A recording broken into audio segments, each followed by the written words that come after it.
अब हम लोग दूसरे सॉल्ट की बात करते हैं। इसका नाम है कास्टिक सोडा। कास्टिक सोडा आम भाषा में NaOH यानी sodium hydro oxide. Caustic soda यानी सोडियम हाइड्रो ऑक्साइड को हम कैसे बनाते हैं, जरा हम लोग ध्यान देते हैं। हम लोग NaCl ले लेते हैं और इस NaCl का रिएक्शन हम लोग पानी के साथ कराएंगे, H2O के साथ। तो ये टूटेगा Na+ और Cl- में, ये टूटेगा H+ और OH- में। ध्यान रखना है यहाँ पर कई चीजें। तो सबसे पहले NaOH कंबाइन करके NaOH बनाएगा। अब ये नहीं है कि H और Cl मिलके HCl बना लेगा, क्योंकि ध्यान में रखना है यहाँ बनेगा क्या, यहाँ पर हाइड्रोजन गैस निकलेगी और क्लोरीन की गैस, यानी ये गैस अलग हो जाएगी, ये गैस अलग। यहाँ पे यही रिएक्शन को ध्यान में रखना बहुत जरूरी है। कभी कभी ऐसा रिएक्शन आता है हम जल्दबाजी में गलत कर देते हैं।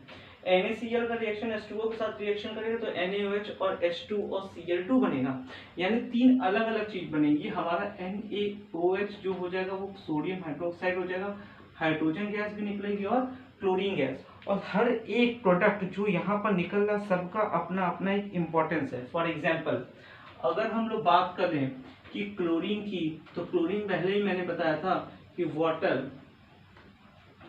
प्यूरिफिकेशन के लिए काम आ जाएगा।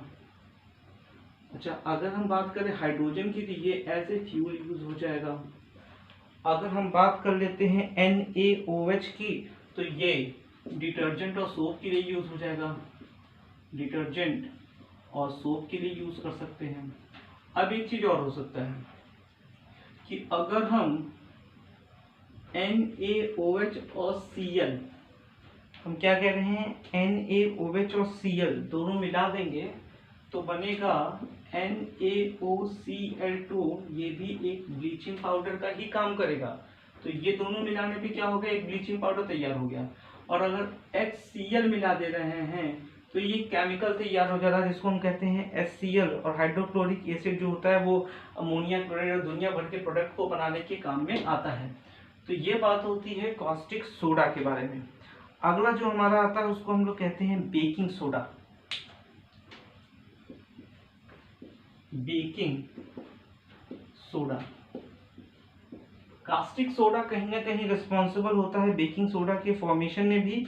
और बेकिंग सोडा बनेगा कैसे, पहले इसका हम फॉर्मूला समझते हैं। NaHCO3, NaHCO3 ये बेकिंग सोडा का फॉर्मूला होता है। समझते हैं ये बनता कैसे है। इसको बनाने के लिए हमें NaCl, H2O, CO2 और NH3 चार रिएक्टेंट की जरूरत है। NaCl, H2O, NH3 and that is CO2 plus CO2।